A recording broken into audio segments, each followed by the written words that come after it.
Hello বন্ধুরা, কেমন আছো? আশা করি খুব ভালোই আছো। আজকে তোমাদের সাথে আলু দিয়ে আর কচু দিয়ে গুঁড়ো মাছের রেসিপি শেয়ার করব। চলো দেখতে থাকো। প্রথমে মাছটা ভেজে তুলে নিয়েছি।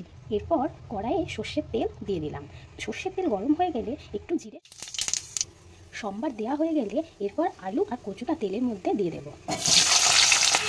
এরপর পরিমাণ মতো হলুদ গুঁড়ো দিয়ে দিলাম, স্বাদ মতো লবণ দিয়ে দিলাম। এবার কিছুক্ষণ নেড়ে নিতে হবে। আলু আর কচুটা ভাজা ভাজা যতক্ষণ না হয়।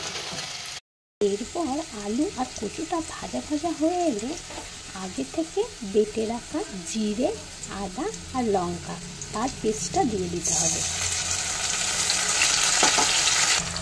এরপর মশলাটা দিয়ে ভালো করে কষিয়ে দিতে হবে। যতক্ষণ না ভালো মতন কষানো না হয়। আলু কচুটা ঠিকমতো কষা হয়ে গেলে উপর থেকে পরিমাণ মতো জল দিয়ে দিতে হবে। জল দেওয়ার পর ভালো করে একটু নাড়িয়ে দিতে হবে।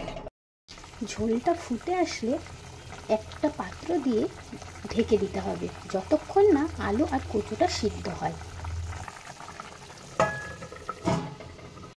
এরপর ঢাকনাটা খুলে দেখে নেব যে আলু আর কচুটা সিদ্ধ হয়েছে নাকি।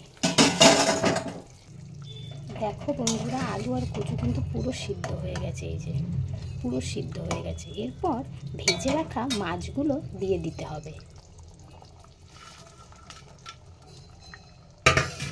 এরপর মাছগুলো দেওয়ার পর ভালো করে নাড়িয়ে নিতে হবে।